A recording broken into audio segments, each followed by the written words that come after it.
आज का पाठ कुरिन्थियों के नाम संत पौलुस का दूसरा पत्र, अध्याय 4, वाक्य संख्या 7 से 15 तक। यह अमूल्य निधि हम में मिट्टी के पात्रों में रखी रहती है, जिससे यह स्पष्ट हो जाए कि यह अलौकिक सामर्थ्य हमारा अपना नहीं बल्कि ईश्वर का है। हम कष्टों से घिरे रहते हैं, परंतु कभी हार नहीं मानते। हम परेशान होते हैं, परंतु कभी निराश नहीं होते। हम पर अत्याचार किया जाता है, परंतु हम अपने को परित्यक्त नहीं पाते। हमको पछाड़ दिया जाता है, परंतु हम नष्ट नहीं होते। हम हर समय अपने शरीर में ईसा के दुख भोग तथा मृत्यु का अनुभव करते हैं, जिससे ईसा का जीवन भी हमारे शरीर में प्रत्यक्ष हो जाए। हमें जीवित रहते हुए ईसा के कारण निरंतर मृत्यु का सामना करना पड़ता है, जिससे ईसा का जीवन भी हमारे नश्वर शरीर में प्रत्यक्ष हो जाए। इस प्रकार हम में मृत्यु क्रियाशील है और आप लोगों में जीवन। धर्म ग्रंथ कहता है, मैंने विश्वास किया और इसलिए मैं बोला। हम विश्वास के उसी मनोभाव से प्रेरित हैं। हम विश्वास करते हैं और इसलिए हम बोलते हैं।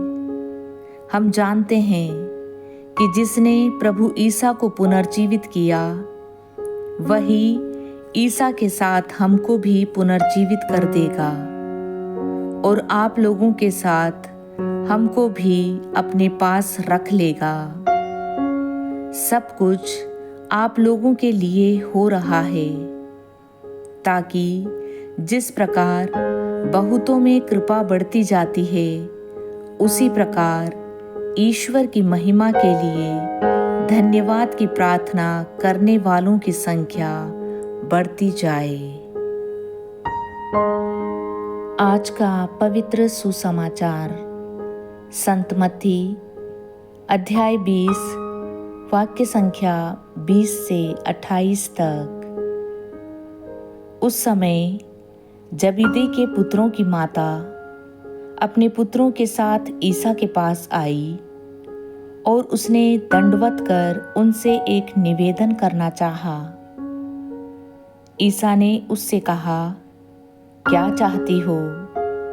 उसने उत्तर दिया, ये मेरे 2 बेटे हैं।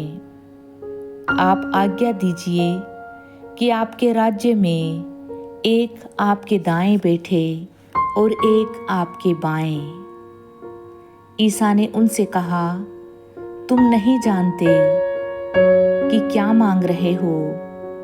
जो प्याला मैं पीने वाला हूँ, क्या तुम उसे पी सकते हो? उन्होंने उत्तर दिया, हम पी सकते हैं। इस पर ईसा ने उनसे कहा, मेरा प्याला तो तुम पियोगे, किंतु तुम्हें अपने दाएं या बाएं बैठने देने का अधिकार मेरा नहीं है। वे स्थान उन लोगों के लिए है जिनके लिए मेरे पिता ने उन्हें तैयार किया है। जब 10 प्रेरितों को यह मालूम हुआ, वे दोनों भाइयों पर क्रुद्ध हो गए। ईसा ने अपने शिष्यों को अपने पास बुलाकर कहा, तुम जानते हो कि संसार के अधिपति अपनी प्रजा पर निरंकुश शासन करते हैं और सत्ताधारी लोगों पर अधिकार जताते हैं। तुम में ऐसी बात नहीं होगी। जो तुम लोगों में बड़ा होना चाहता है, वह तुम्हारा सेवक बने, और जो तुम में प्रधान होना चाहता है, वह तुम्हारा दास बने।